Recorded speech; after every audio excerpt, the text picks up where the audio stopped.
Okay, Professor Sutton, can you just take us through the numbers today, the 4 cases, just give us a bit more detail on those cases and where they're linked to. Sure. So one case is an individual who's previously tested positive back in July. There are those individuals who can continue to shed the virus. It's not a transmissible virus, it's dead virus essentially. This may be a case in point, but we need to make sure. So we need to exclude the possibility that it's reinfection with a new virus for this individual. But if there's nothing that indicates epidemiologically that this person's been exposed to a known case, and if the fuller laboratory results really point to this just being the tail end of a really long infection, then that will come off as a false positive, but early days. The other 3 cases on that one, yeah, what's the likelihood there that it could be, a reinfection? Yeah. They've been extremely rare events globally. The US has reported its first one just in the last couple of weeks. There's only a handful of cases reported around the world, so it seems to be exceptionally rare, but it does happen. We need to explore the possibility of it happening. Equally, how common is it that it's been July to now is 3 or so months? How common is it that someone still has the virus in their system that much later? Well, it's certainly known that, and as a more common phenomenon than reinfection, but not everyone who's been infected previously obviously develops another syndrome with symptoms that are consistent with coronavirus who also gets tested. So the full extent of how often that happens isn't really well known. For a lot of places in the world, the peak of their pandemic has been just in recent weeks, and so that time of seeing how long someone might continue to shed the virus isn't particularly well understood, but it's known to be several weeks for some individuals. The other 3 cases are from the same household in Melbourne's north, all in quarantine at the time of diagnosis, so we're not concerned about further contacts for them. And again, the ring of contacts and contacts of contacts were in place for this household, but they're linked to known cases. Is that linked to the Kilmore cluster? No, it's linked to the Box Hill Hospital cluster. Professor Sutton, No update.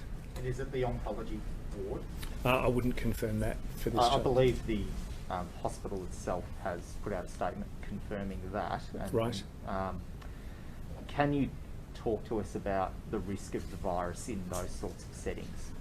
Look, I think for inpatients in any hospital, yes, there's a risk of transmission. They're infectious cases, but hospitals are absolutely the best places to manage that in terms of having isolation and all of the protocols in place to manage those cases. I think there's already been testing of close contacts, including of staff, and nothing.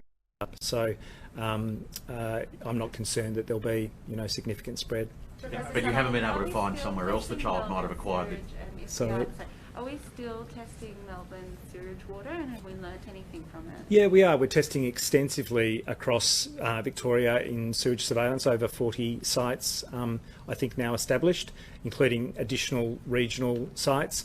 Really what it's telling us is that we've got confirmation that we think there are no cases, especially in regional Victoria, that the sewage is telling us that that's true. I think that's very reassuring, and it means that this is a tool that we can use going forward as an additional level of confidence that regional Victoria especially remains free of virus, but increasingly within metropolitan Melbourne, those local government areas where we've had no active cases for a number of weeks, we'll see the sewage go from positive to negative, and then we can look at that and really watch closely that it remains negative long term. The patient in the children's, you haven't been able to identify anywhere else as a source? No.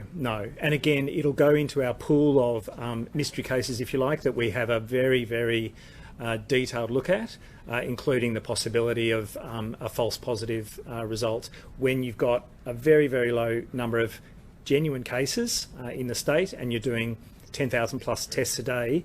A 1 in 10,000 false positive rate for a test will turn up a positive result that's not necessarily a true one. We have public health actions that always assume that they're positive, but all of those pathology results go through a panel expert review to really see if that is a genuine positive. Professor Sutton, on the meeting on Monday about New Zealand travellers, you originally said you weren't there. Yesterday you revealed that you were there, but you weren't there for all of it because you were at the press conference. It's been brought to my attention that you weren't actually at the press conference that day. You were instead at another meeting. Why has your story changed 3 times about why you weren't there for that critical time? Well, I spoke to the fact that I wasn't there at that time. It wasn't so critical a time. As the Premier's pointed out, we are not the decision makers. We had a discussion about the risk stratification for international travellers. That was really the extent of it for AHPPC. The arrangements for the travel bubble were a matter for First Ministers, and that was decided subsequent to that meeting. I suppose my question is, why has your story changed so many times? You weren't there, then you were there, but you weren't there for part of it because. Well, no, I spoke to the fact that I wasn't. I spoke to the fact that I wasn't there for that discussion, which is the case. But surely you'd be able to remember where you were. I have a calendar that has 12 meetings a day. Excuse me, and to be put on the spot about which part of the day I might be in any one location, I was aware of the fact that I wasn't there at that discussion. I'm sorry to have to do this. I did ask to get the times of the meetings of that day. I haven't been able to get them. Would you be able to provide them? Yeah, we can provide them, no question. You often get asked about how worried you are about people getting complacent. Can you explain just how dangerous it is as we get to these low numbers and people see this glimmer of hope? Yeah, I think it is a danger. I'm confident in Victorians. I think they're really, they're not overly fearful. They've got an appropriate level of concern about what it would mean for this to come back. And so I think the fact that 10,000 people test on a week when we're in single figures, low single figures every day, is really terrific. And I think it's a recognition that we'll still have cases here and that the testing is the way to identify and end all of those chains of transmission. So super important for everyone, especially as kids return to childcare, as kids return to school, there'll be more colds that are circulating. The parents of those kids will come down with runny noses and coughs. So we're going to have more symptomatic individuals. It's still really important to exclude the possibility of coronavirus in those people. I don't think people are being complacent. I think our testing results are an indication of that. I think the fact that people take the actions that the Shepparton community took is really a sign that we're highly motivated through this awful second wave to make sure that we're never at a point again where we need to face something like that. Are you worried about the grand final this weekend with underground barbecues, people hosting events indoors, and what sort of risk does that present? Look, it does present a risk if people aren't following the advice that we've given all along, that we're not at a point where we can have indoor gatherings with close friends or extended family. If we were at that point where we thought we could recommend those indoor household gatherings, we'd be saying that. It's not quite there yet. It's not far away, and in a way it's a little bit unfortunate that this is the timing of the grand final. I want people to enjoy it. I'm going to enjoy it, it'd be great if people could work out ways to do it in a way that they can have their beers at home or shout and scream with their family, with their immediate family or household members, but maybe link up by Zoom or any other social media mechanism so that they can share their enthusiasm or heartbreak or whatever it might be. So Professor Sutton, as Chief cases number is somewhat more important now than our daily case number. I think it's 15 at the moment. Can you tell us where we're at with that? How many are about to drop off? What it's looking like? We've certainly got a few days upcoming where there'll be 1 or 2 cases that drop off every day, and if we have no new additional mystery cases in the days ahead, we'll see that number 15 drop incrementally by 1 or 2 every day. We are going through that process of expert review for these cases as well. And, if there's any determination, and we have to be clear, and confident about it. But if there's a determination that it's a false positive, or that our suspicion of a contact with a known case becomes stronger and may be confirmed by blood serology testing, then we can knock off a few more. But it has been stubbornly plateauing. But I think, with the individual case numbers being low every day now, it'll drop over time. Are they in one particular area? No, there's been a significant geographic spread from our hotspot areas that we know about. So really from the inner and west right through to the southeast. Brett, can I just, sorry, to go back to matters regarding the inquiry and the bubble, with the greatest respect. New South Wales Health, just in the past hour, they've held a news conference. I haven't heard the exact quotes, but I'm told that they've just said that they're in regular dialogue with DHS, and they've got the correspondence onwards last Monday.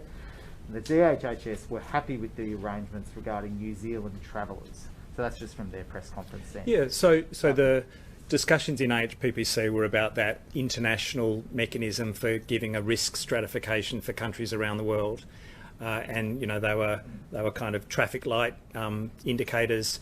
AHPPC talked through some of those technical details, and that related to how you might stratify countries. And New Zealand, I don't think it's a surprise to anyone, is in a category of negligible risk. That is a separate issue to what First Ministers might decide about being part of or not being part of a travel bubble in Australia. And regarding the inquiry, have you been contacted by the inquiry in the past 24, 48, 36 hours, even longer, over the weekend, ahead of its extraordinary hearing tomorrow? No.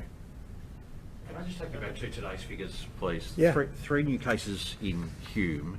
Given the history of the spread of the virus in that part of town, is that concerning? I don't think so. I think it's very reassuring that, the stories we hear and what we understand is that these cases have turned up in individuals who've been in quarantine. So this is what quarantine's for. So people who understand that they are contacts or contacts of contacts and need to be isolating at home are doing so. And if they turn up positive, it's entirely reassuring. They haven't exposed anyone else. They haven't had any other exposure sites where people might have also been. So, it's been a high risk area, but this way to manage it is fantastic. Do you know how many staff from the... This is exactly the point that